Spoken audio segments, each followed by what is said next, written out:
Thank you, everybody. It's funny, while I was listening there, I got a text or a Google alert that said that Jim Renacci doesn't like dogs and cats again.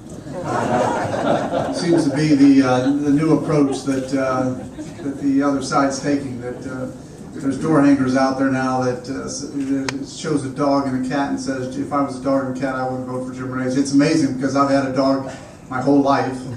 I love animals, and it just shows you, some of the logic is because I don't co-sponsor bills in Washington that or for this or for that I don't support it. Just so you know, in Washington, and if you were at the chamber luncheon that I did in Wadsworth, I tried to explain how bills actually start and how they work in Congress. I mean, a lot of times, whether it's one of you calling me or people calling me and say, what do you think about this bill, or what do you think about that bill? What you have to realize is there are thousands of bills that never get much past getting thrown in the bucket to start the process. And you always have to realize that. So when you hear or see of a bill that is, you might say, well, I don't agree with this bill. What does my congressman think about it? You have to remember that to do a bill in Washington, all you have to do is get it prepared and throw it in the box that starts the process. Now, what's the process after it gets to that box? Well, it has to be picked up by a subcommittee. Then once a subcommittee gets it, they have to debate it, they have to look at it, they have to oversee it, they have to discuss it. Then it moves, and then they have to have hearings on it. Then it moves again in the subcommittee to a part called markup, which means that you can amend it, you can change it, people can talk about it, you can vote on amending it. Then if it's so lucky, it gets another vote, which moves it out of subcommittee to committee. Guess what happens in committee then? It has the opportunity to be debated again, discussed again, and have witnesses come and talk about it. Once it's there, it moves, if it's so lucky, it moves to the next phase, which is markup, which means now you're in a, and remember, subcommittee is about 25 to 30 people, full committee is about 60 people, so now in the full committee, you have additional opportunity for markup, amendment, changes. Then it sits again, it moves to the next phase, which is now it comes to committee for final vote to move to the full house. Then when it gets to the full house, guess what happens there? It starts all over again. Now you have discussion, debate, amendments, because now you have 435 people that can amend it or change it. So it's interesting, and I didn't plan on starting this way, but it's interesting for people to remember how the government works. So when you see this, when you hear about a bill and say, well, how come Renacci hasn't co-sponsored that? Well, the answer is because I want to see where it's going. I want to see what amendments are on it. I want to see what it looks like when it gets out of committee. I don't just sign up for every bill that's out there. Because you may like it when it starts, or you may not like it when it starts, but it may change through the course of its evolution through subcommittee and committee. So quite frankly, if there's a bill comes up for animal this or animal that, I mean, until it gets to the full house, many, many times I don't sign on to it. And quite frankly, if you notice, there's probably a limited amount of bills that I really co-sponsor. Because I believe I want to see it all the way through.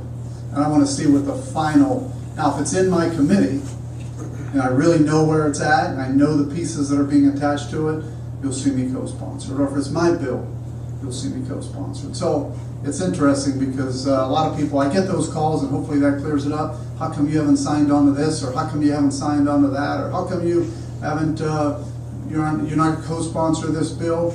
Well, anybody that jumps on it too early might not really know what they're jumping on at the end. And I think it's important that you watch and you listen and you see what is said about it in debate. So with that, we have an interesting race, as you're aware, and as Jim said, I had my first debate with Congresswoman Sutton this past week. It's going to be the only debate, and no matter what you hear, it's an interesting story because I believe in debates, would love to have as many debates as possible. We were contacted by 4 organizations to have debates. One of them was the Camp Repository, the other one was the Worcester Chamber of Commerce, the other one was the Cleveland City Club, and the 4th one was the Akron Bliss Institute. When they contacted my office, my first thought was, we need to have debates in the district. I want to have them inside the district. I want to have them where people can come see them. And everybody told me, well, you got to do the Cleveland one, or they'll just put an empty chair up, and so you got to do the Cleveland one. And I said, well, if I got to do the Cleveland one, she's got to come into the district and do one of the others. Now, the Akron one that we were offered was originally at the University of Akron in Akron. I said, well, that's not my district. I said, so I'll do the other two. So I agreed to do the one in the Worcester Chamber, and I agreed to do the one at the Canton Repository. Well, when the Worcester Chamber contacted her, she said, no, I'm not going to do it at the Worcester Chamber because the Chamber of Commerce, the U.S. Chamber of Commerce endorsed Jim Renacci. Well, that was her excuse at that point. And if you think about it, the excuse isn't a very good excuse because local chambers have nothing to do with the U.S. Chamber. It's a separate organization. So we said, fine. So if you probably saw, we said, well, let's get together. At one point in time, I did a press release that I want to sit down with her staff. Either her and I sit down or our staff sit down. So they finally agreed to sit down and talk. And what I told my staff when he went in there was, I want us to do the Canton Repository debate because that'll be in the district. What we heard in that meeting was that she wanted to do the Cleveland debate, which of course is outside of the district. And then she wanted to do the Worcester Forum. It's the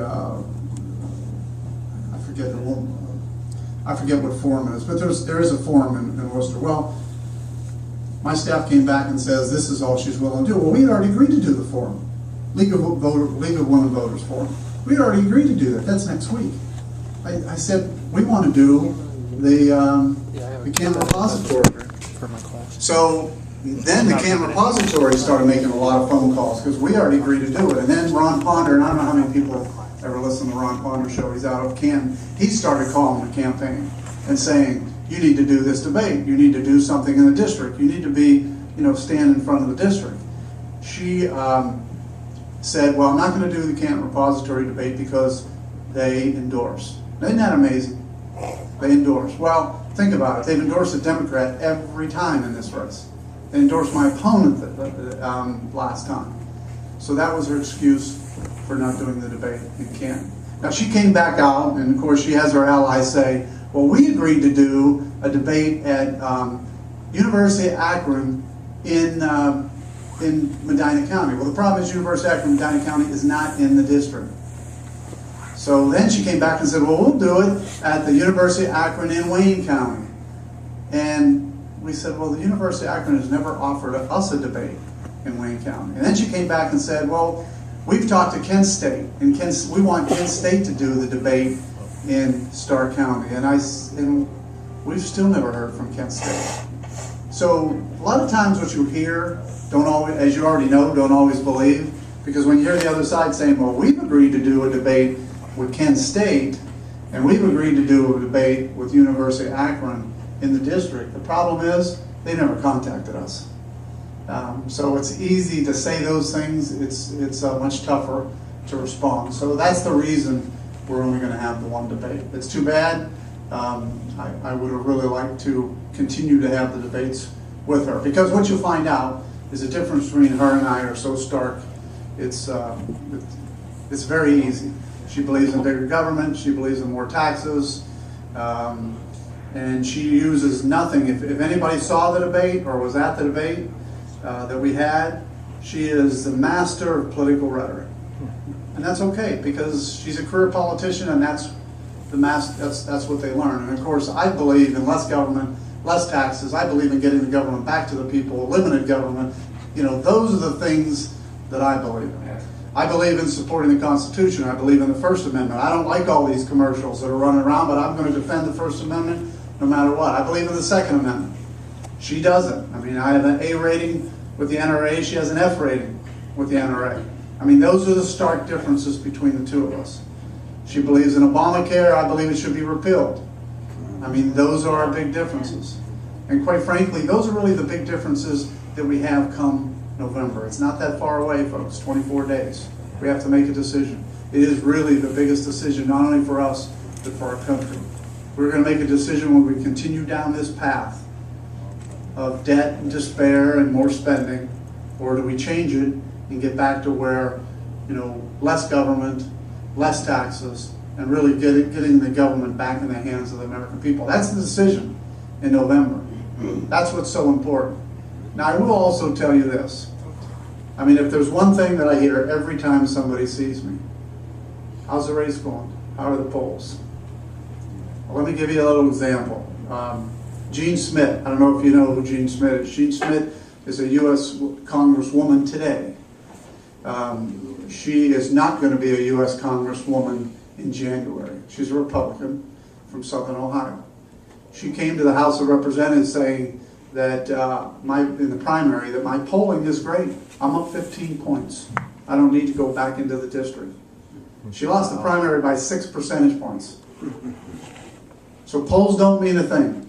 The only thing that matters is what happens on November 6th. So when people look at me and say, how are the pollings going? You know what, if I told you I was up 15, that's the wrong thing. And if I told you I was down 15, that's the wrong thing. Because it doesn't matter. My opponent puts out polls that says she's in the lead. Well, again, I'm not sure where she's getting those, but that's okay. Because it doesn't matter. The only poll that matters is November 6th. And that's why it's so important that you get out and vote. It's so important that you put a sign up in your yard. It's so important that you ask somebody else to put a sign in your yard. It's so important that you're making phone calls in this next 24 days. I mean, it is so important that you're making sure that not only you get out to vote, that everybody else you know gets out to vote. That's going to be the difference. Because, as Gene Smith will tell you, a 15-point lead in a poll today means nothing on November 6th. Means nothing. Now, all the races are going to be tight this year. No matter what anybody tells you, they're all going to be tight. And the reason they're going to be tight is it's a presidential year. So what happens is you get more people out to vote. No question. And again, I'm not telling you anything that you might already know, but I certainly didn't know. I never knew this. This will be the year that more people get out to vote. Because they go out to vote for the president. They don't care about Congress sometimes, on off years, and they're not going to care about the recorder's race or whatever. They just don't care about those things. But they care about a president's vote. So what happens is they go out and they vote for and if they believe in Obama, they don't really know the others. So what do you think they do? They go down the list, D, D, D, D, D. That's what they do. And I'm not going to just tell you it's the Democrats, some of the Republicans too. They believe in Romney. They go out and vote R, R, R, R, R. Those are the votes that are going to happen that change the direction of the vote. So if more D's get out who've never voted before, they can pull the election one way that nobody expects. And if more R's get out and vote than ever before, they can pull the vote. That's what's so important about this election. That's what's so important. We can talk, we can meet, we can do a lot of things, but this election will come down to who gets out and votes. How many people get out and vote and support Romney, and how many people get out and support Obama. The other thing about this election that's so important, if you haven't noticed, people are already putting their, it was just, I spoke to the New York Times 2 days ago, and I noticed they wrote the story, I think it came out last night. People have already put their uniforms on. That's the sad thing. If they're an R, they put the R uniform on. If they're a D, they put the D uniform on. And the sides are mounting pretty quickly. And that's why you see these percentages. I mean, let's look at it. I mean, I saw a poll today, 48, 47, 49, 48. I mean, a lot of people have already put their uniform on. But the problem is, the real problem is, it's those in the middle that are going to take this in the direction. So what we really have to do is keep talking, because you never know who you're talking to. You never know who's going to be the person that really hasn't made their decision. You never know if you go knock on that door, if you're going to knock on a door, a person who says, you know what, I wasn't really going to vote, but I think I may now. It's going to come down to 1 or 2 or 3 votes by every one of us pulling this election one way or the other. Now let's talk about the results. I mean, if you really want to repeal Obamacare, which I know everybody in this room does, we have to change the president. There's just no doubt about it. And if we're strong enough to change the president, just think of what happens.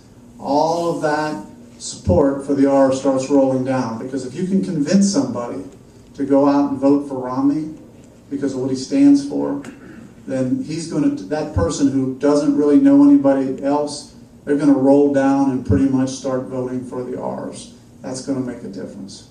And I think that's what's so important about this election. You know, it will change a lot of people's perspective of what are the polls, because it doesn't really matter what the polls are. It only matters what the votes are on November 5th. I want to thank all of you who are helping, and anybody else who can step up and help in the next 24 days. It is that important. We have yard signs out there. If you can pick up a yard sign and take it and put it in a neighbor's yard or a friend's yard or a relative's yard, that would be great. If you can make phone calls, that would be great. Remember, every vote you influence is going to be that important to making sure we get to a point where we know which direction this country is going to take on November 5th. With that, I'll open it up for questions. I heard you say, Congressman, that the polls don't mean anything. I drive around all day making sales calls for the auto business, and I was over in Kent the other day, and I didn't realize that was part of your district. Excuse me. And I was surprised. In other years, you would see Obama sale or Clinton signs up. I don't see that many, and I see just as many Romney signs. And then I saw one Betty Sutton sign, and I saw 2 or 3 of yours. So I started watching then, and I'm seeing as many signs anyhow of yours, if not more, than Sutton's out there. Now, whether she thinks she's got it locked up, I don't know. But I don't think anybody should take this hurt that maybe we're behind in the polls. I know I've made some calls at the Wadsworth Center a couple of nights and walked one day here. But people are really hurting and really angry. And I don't think that Obama's, my general just opinion, talking to small business guys all day long, and seeing the signs out, I don't think this election is going to go the way the Democrats want. I really don't. There's more Republican and more, definitely there are. Well, keep in mind, I didn't say anybody's behind the polls. I said that the polls don't matter.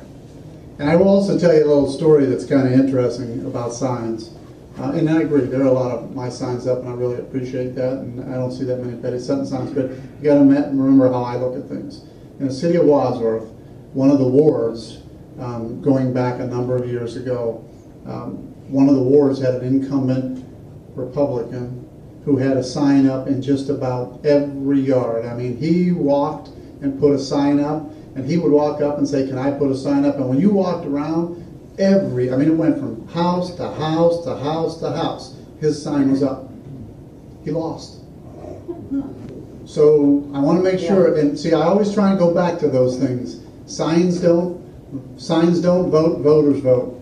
Signs may look like one thing, but don't let them kid you. There's a perfect example, and that's why I love to use it. He was no longer a city council person because the people didn't like his views, but they had a sign up. And I used to say, how do all these signs get up? And the guy lost. And he didn't lose by just a little bit, he lost by a lot. And you know what people said? Well, you know what, I didn't have the heart not to tell him that he couldn't put a sign up.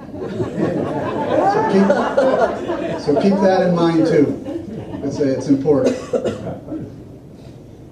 I need to ask you about the attack ad, one of the attack ads, so we know what to say to people. But what's the basis for the one with this airline flight attendant saying that you're sending jobs to China? You can figure it out. You tell me. I mean, the problem is the problem is that really the vote, these political ads, they reference things that you didn't vote for. I mean, here, I'll give you an example. They'll say Jim Renacci wants to vote to raise taxes on the middle class. Well, quite frankly, my vote was to keep taxes the same, the Bush tax cuts. To keep them the same. I don't want to raise taxes on anybody. That's my position.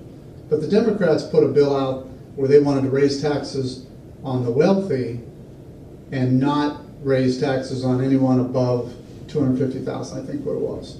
You know, those are the kind of, they say, well, I don't support that bill. Because I don't support that bill, I want to raise taxes on the middle class. You see, it's double negatives. And that's what you have to really look at. You have to look at the, I mean, quite frankly, just like I told you, Jim Renacci doesn't support cats and dogs and kittens. You want to show me where that one's at? I mean, I've had a cat and a dog my whole life. These are, if you can figure them out, you tell me. I mean, they said that Jim Renacci voted to, one of the bills came out, that one of the TV commercials said Jim Renacci voted for congressional health care for life. Never voted for that. I voted to repeal Obamacare. But because I voted to repeal Obamacare, that's where they got the Jim Renacci voted for congressional health care for life. Can you imagine that? So you see, the ads are just the ads are deceptive, and that's why people are so confused. I get people asking me all the time, "What do I do about these ads? How do I understand them?" And I say, "Your guess is as good as mine." I say, "Look at mine.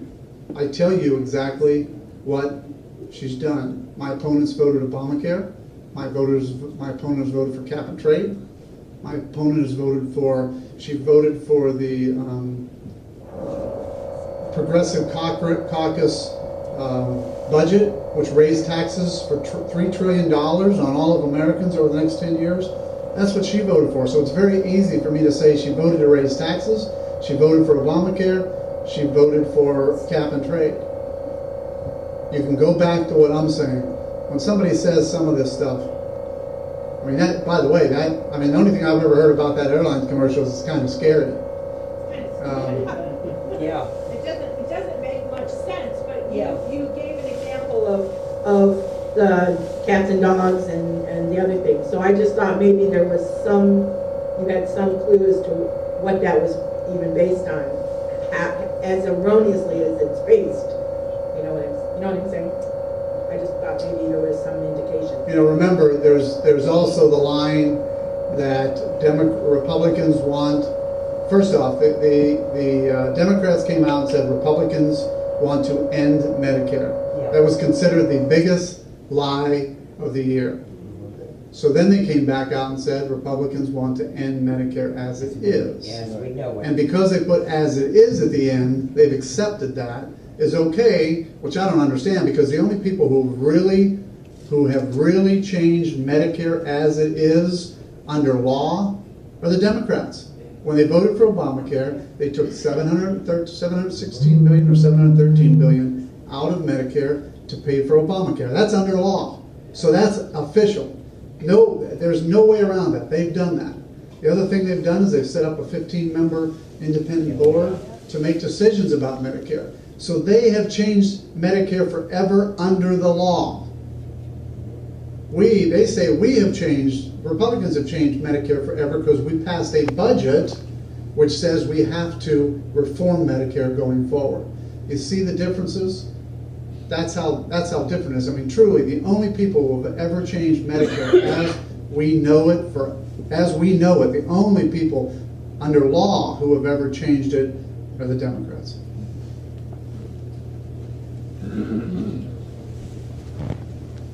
Mentioning the Medicare, that's been one of my things about Medicare as we know it. Now, my understanding is that you have to take Medicare at 65.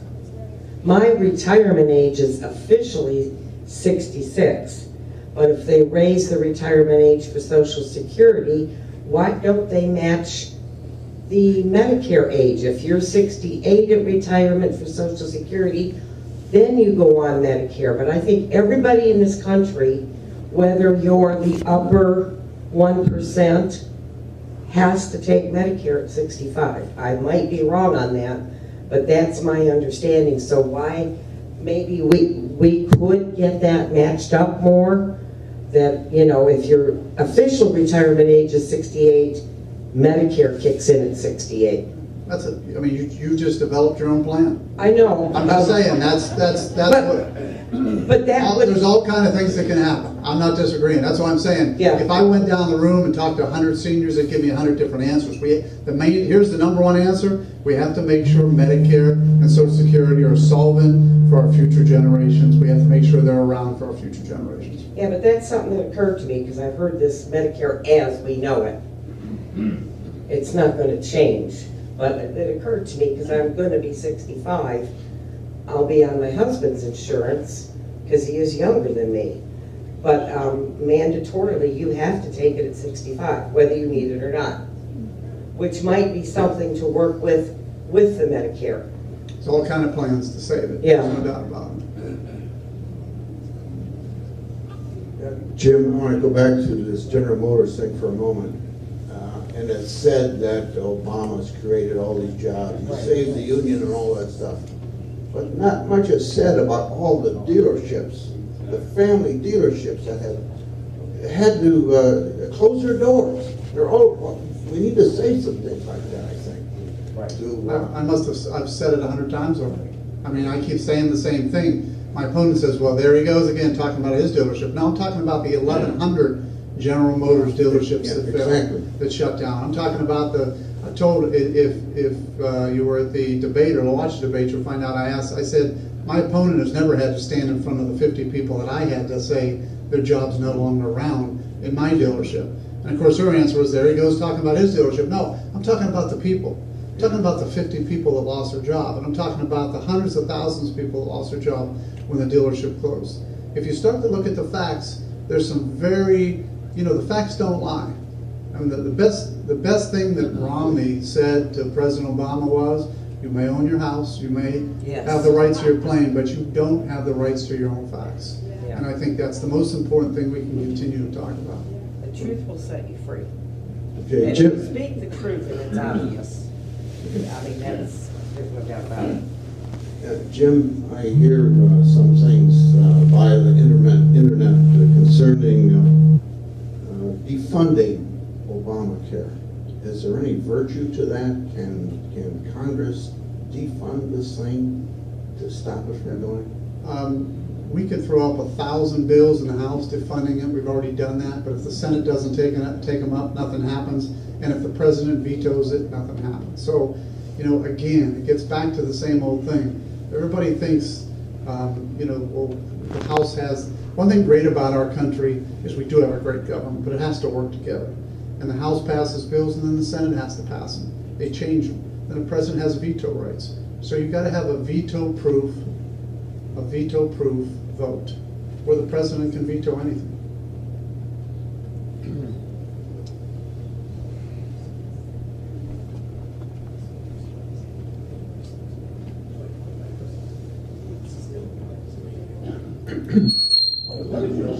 So just be loud. Sorry. With the Executive Obama passing his executive orders, inserting them in Congress, and making his own law. Well, Repeat that, Jim, so we can. Well, he's asking about the president having executive orders and circumventing Congress. Right. I mean, the president's done, not only has this president, but past presidents have done it. You know how you fix it? I mean, everybody always asks Congress. You fix it by eliminating the president. You remove the president. That's how you fix it. If the majority of people agree with him doing that, and they agree with what he's doing, then he's going to get back in. If the majority of people don't agree with it, he will not get back in. But the Senate, the House can't stop anything without the Senate helping. So it gets back to the same old thing. If you want to stop it, you change the president. That's why this November is so important. I mean, after 22 months being down there, I'm telling you, House can't change the country. The House is 1/3 of the federal government. The House can make decisions, the Senate has to go along with it, and it has to be veto-proof. That's how things get done. But if you really don't like what the president is doing, November 6th, is it November 6th? November 6th, right? November 6th, I keep thinking 5th or 6th. That's the answer. You can stop that, you can stop that on that day.